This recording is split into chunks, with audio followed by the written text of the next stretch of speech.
ఎప్పుడైనా ఒకటి కోరుకుంటే రెండు లభిస్తే సంతోషమే కదా. మన సిర్లసీమ 2లో కూడా అంతే. డిటిసిపి ప్లాట్ కొంటే ల్యాండ్ అప్రిసియేషన్ అనేది ఒక లాభం, శ్రీగంధం చెట్ల మీద వచ్చే ఆదాయం మరో లాభం. డబుల్ బెనిఫిట్ ఆఫర్ తో సిర్లసీమ 2. బీజేపీ దేశం కోసం కష్టపడుతుంటే కాంగ్రెస్ బీఆర్ఎస్ మాత్రం తమ కుటుంబాల కోసం పనిచేస్తున్నాయని ఆరోపించారు ఎంపీ లక్ష్మణ్.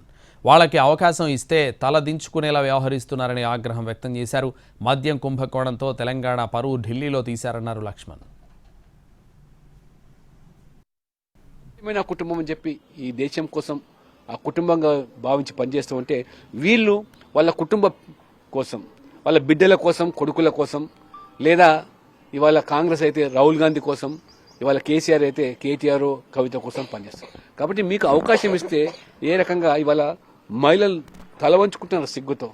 ఏం కర్మ ఇది, వాళ్ళ తెలంగాణ పరువు ఢిల్లీలో ఇవాళ ఆ రకంగా మద్యం సారా అమ్మకాల పేరు మీద ఢిల్లీ వరకు ఇవాళ తీసుకెళ్లి మొత్తం ఇవాళ తెలుగు వాళ్ళంతా తెలుగు సమాజ్ తలదించుకునే విధంగా మద్యం కుంభకోణం ఏర్పడటం ఏంటిది.